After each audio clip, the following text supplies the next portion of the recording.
স্বীকৃতি বা মূল্যায়ন এই বিষয় নিয়েও আসলে অনেকে বলেন যে মানসিক স্বাস্থ্য চিকিৎসার ক্ষেত্রে শুধুমাত্র সাইকিয়াট্রিস্টদেরকেই খুব বেশি সামনে নিয়ে আসা হয়, কিন্তু এটা একটা মাল্টিডিসিপ্লিনারি অ্যাপ্রোচ এবং প্রত্যেকেরই যে প্রত্যেকের জায়গায় সমানভাবে কাজ করার বা চিকিৎসা সেবা দেওয়ার একটা অপশন আছে, সেখানে হয়তো বা মূল্যায়নটা সেভাবে হচ্ছে না বা স্বীকৃতিটা হয়তো সেভাবে দেওয়া হচ্ছে না। এই বিষয়টাকে কিভাবে দেখছেন? আমার মনে হয় নিজেকে নিজে মূল্যায়ন করতে হয় আগে, তারপর অন্যদের মূল্যায়নটা আসবে। তো আমরা যদি নিজেদের দায়িত্ব, আমি যে বিষয়ে লেখাপড়া করলাম, বিশেষজ্ঞ হলাম, সেটা আমাকে কনফিডেন্ট হতে হবে এবং আমি এই জন্যই করলাম, সেজন্য আমাকে সার্ভিস প্রোভাইড করতে হবে। মানসিক স্বাস্থ্যসেবা শুধু সাইকিয়াট্রিস্ট না, সাইকিয়াট্রিস্টদের প্রথম কাজ যেটা হয় অ্যাসেসমেন্ট এবং ডায়াগনোসিস, এবং অ্যাসেসমেন্ট এবং ডায়াগনোসিস করার পরে সেখানে কিন্তু চিকিৎসা শুধু আর ড্রাগের মধ্যে থাকে না।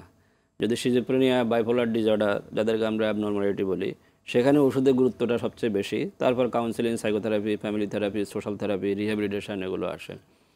কিন্তু অ্যাংজাইটি, ডিপ্রেশন, কনভার্সন ডিসঅর্ডার, সুসিবাই, যেটা আমরা ওসিডি বলি, অবসেসিভ কম্পালসিভ ডিসঅর্ডার, এখানে কিন্তু হালকা ক্ষেত্রে কিন্তু সাইকোথেরাপি, কাউন্সিলিংয়ের গুরুত্বটা বেশি, সাথে ওষুধটা যোগ হয়।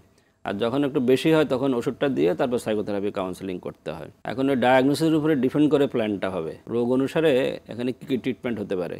তো সব ক্ষেত্রেই কিন্তু সাইকোথেরাপি, কাউন্সিলিং এগুলো লাগে, কিন্তু কোথাও কাউন্সিলিং সাইকোথেরাপি একটু বেশি, ড্রাগটা পরের দিকে, আর কোথাও ড্রাগটা আগে, কাউন্সিলিং সাইকোথেরাপি পরে। তো আমাদের দেশে রুগীরা যখন আসে, বেশিরভাগই আসলে একটু খারাপ অবস্থায় আসে, তখন ওষুধ না দিয়ে হয় না। তো সাইকিয়াট্রিস্ট যদি ডায়াগনোসিসটা ঠিক মতো না হয়, তখন কিন্তু আবার প্ল্যানিংটা হয় না। তো ডায়াগনোসিস করতে গেলে কিন্তু, যেমন আপনার ডিপ্রেশন কিন্তু থাইরয়েডের সমস্যার জন্য হতে পারে, একটা সিভিয়ার ডায়াবেটিস, ক্রনিক ইলনেস, সেই জন্য হতে পারে। ক্যান্সারের রোগী, তারও ডিপ্রেশন হতে পারে। তো সেখানে ক্যান্সারের চিকিৎসাটা আগে, কিডনি ফেলিওরটা আগে, হার্টের চিকিৎসাটা আগে। ডাক্তারের দরকার এই জন্য, ডায়াগনোসিসের জন্য। কারণ আমরা যে এই সিমটমগুলো নিয়ে প্রেজেন্ট করে রোগীরা, ওটা কিন্তু শারীরিক কারণ থাকতে পারে। তো সাইকিয়াট্রিস্ট না হলে কিন্তু সেই কারণগুলো এক্সক্লুড করা যায় না, কারণ সেখানে ইনভেস্টিগেশনের বিষয় আছে, পরীক্ষা নিরীক্ষার বিষয় আছে। তারপরে প্ল্যানিংয়ের পরে কিন্তু তখন সাইকোলজিস্ট, অন্যান্য সবাই কিন্তু চলে আসবে। সেই টিম অ্যাপ্রোচটা আমাদের দেশে আমরা বলি, হচ্ছেও কিছুতে, যেমন মেন্টাল ইনস্টিটিউটে হচ্ছে, national institute of mental health, BSMU, কিন্তু এটা সব জায়গায় হওয়া উচিত, এক্সটেন্সিভলি হওয়া উচিত এবং সবাইকে ইনভলভ করা উচিত। এক্ষেত্রে দুপক্ষেরই দায়িত্ব আছে।